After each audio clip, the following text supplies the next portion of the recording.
March 9th, 2018, President Uhuru Kenyatta and opposition leader Raila Odinga would come together in the full glare of cameras for the now famous handshake to quell political divisions across the country in the wake of an acrimonious presidential election and subsequent street protests that had threatened the country's stability. That starting today, we will begin a process of bringing our people together. That we will begin a process of discussing what ails us and what creates division amongst us. Tunataka kuunganisha Kenya iwe taifa moja. Na tumesema mgawanyiko ambayo imekuwako tangu uhuru mpaka leo itakwisha hapa na sisi. The handshake also had a 9-point agreement by the president and the opposition leader as a way forward for the country, which resulted in the Building Bridges initiative. But currently you cannot separate the president and the former prime minister.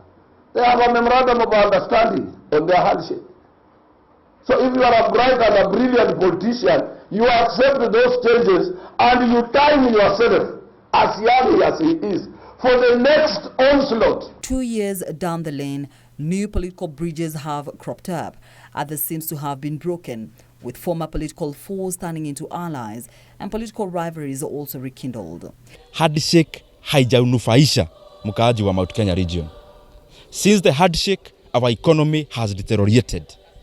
Since the handshake, there is no opposition to check the excesses of government. Aswa vita kuhusu na ufisadi, tumeona kwa mfano magavana wakirushwa nje, tumeona kwa mfano cabinet secretaries ambao wanasemekana kwamba wameiba pesa za umma, wanapelekwa kotini. Hayo ni mambo hatuko tunaona hapo mbeleni.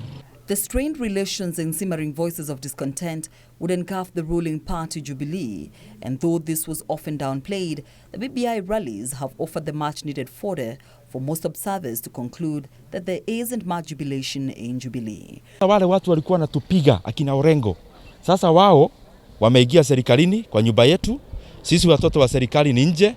Proponents of the handshake, however, say the handshake was not just timely but necessary, attributing the peace, tranquility and economic growth in the country to it. I look at it in different ways. One, on the peace that we have had in Kenya. We have really achieved a lot of peace. I think we were used to dramas every Friday, people doing demonstrations. And so for that, for the last 2 years, we've really had a good peace and people have been going on doing their business as usual. The opponents see the handshake as only crafted to benefit certain political interests and is only being used as a presidential succession tool for 2022 elections. What remains to be seen is whether the handshake will really form the bridge that heals the political, social and economic divide that reverberates every 5 years, setting Kenyans against each other. Caroline Kamau, reporting for Channel 1 News.